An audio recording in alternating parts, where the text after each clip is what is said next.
I want to start negative today because we just haven't had enough toxicity in the pre-recording, Um, let's start with stock down. Okay. You want me to go I'll let you first? go first. I'll let you go first. All right, 'Cause I'm nice. I'll give you one and then you could jump in with one. We'll go one on one. I'm cool with that. All right, cool. So my first stock down is Tati Castellanos. Wow. Yeah. So I know NYC is battling with or balancing CCL with league play, and that's tough. Clearly, if you've seen the numbers on Twitter, CCL teams in the league have been struggling the entire season so far. However, Tati Castellanos, your reigning Golden Boot winner, the guy who scored the most goals last season, so far has 0 goals, 0 assists. I don't think Tati has been playing particularly awful. I don't think he's a bad player, obviously, but your stock is going down when you're the Golden Boot winner and you are now 4 games into the season where he's been playing. It's not like he's been, not playing in the start of the season to like stay rested for CCL. He's been playing these games and he hasn't scored. He hasn't really been as involved in the attack. I get NYC has been struggling as well, but yeah, I mean, his stock's going to go down when you go from Golden Boot to no goals in the first 4.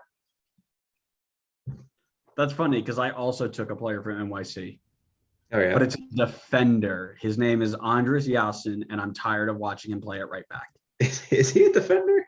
He's not, but the Andres Yasin right wing back experiment is done. Like, put a stamp on it.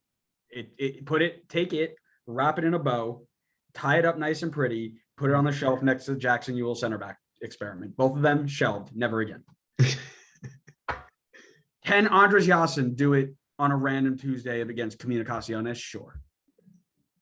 When he comes into MLS where he has actual people to play against, he is just a liability. He was responsible for both goals on Saturday, where the first one he let Bedoya absolutely just walk free on a free kick. He did a little come around the wall. He put a body on him and then just stood there. Header comes back across, Bedoya taps in. If you're letting Andres Bedoya beat you to a ball, Alejandro Bedoya beat you to, I don't even know his name. Leaving Ale Bedoya beat you to a ball on the back post in a game at home where your field is like the size of your banner, that's bad. Then later on in that half, Gazdag got straight in front of him on a cross for the second goal. I know you're down bad with right back injuries. I get it. But there has to be some better option. I don't know if it's Chris Gloucester. I don't know if it's Maxime Chanot at right back. I don't know. But there's got to be a better option than him. Yeah, that's fair. I know. I agree, though. I think that they are pretty strapped on, or they're lacking right backs right now at the moment. They really could use some Anton Zinnerholm coming back. Yeah, and who knows what type of player he's going to be when he gets back.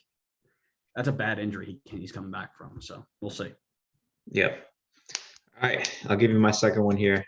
So I went with Jake Nerwinski here.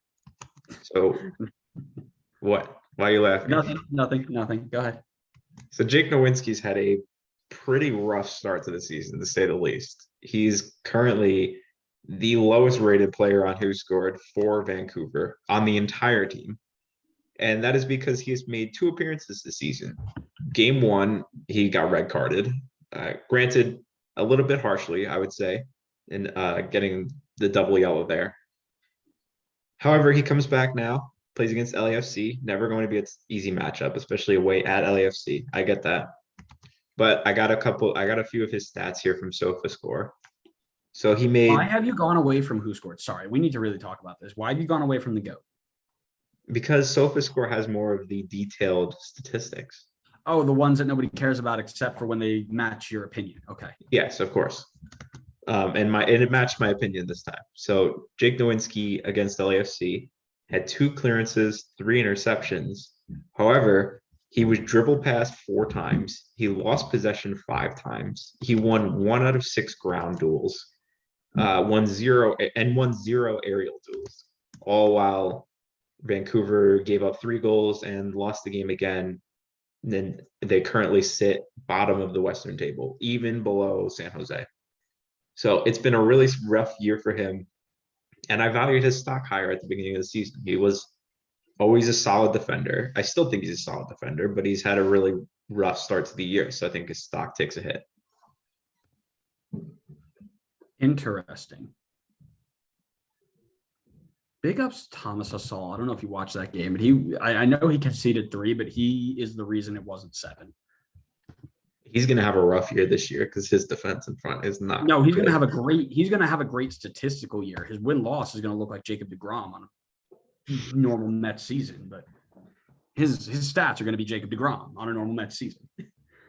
I'm real happy about this pick. Any chance I have to make people realize this guy is not that good, I'm going to do it. You can guess. Jackson Ewell. Try again. Jordan Lewis. No, I love Jordan Lewis. Same team, though. Oh, yeah, William Yarbrough. William Yarbrough. Can we talk about that 89th minute kaboom that he had? He really, all game, he had nothing to do, by the way. Nothing. Like, every shot went over the bar. He had one kind of collection. And then all of a sudden, in the 89th minute, he decides to take a goal kick right down the middle, line drive straight into the center mid of Houston, who plays it into Tyler Pasher. And instead of like taking an angle and trying to make himself big, he just runs straight by him and gets beat.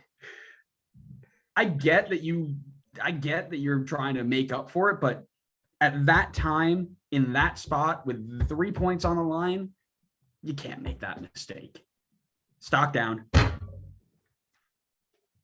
Yeah, that was pretty bad. That was almost as bad as Brad Guzan on that first goal. Oh man, Brad's is bad.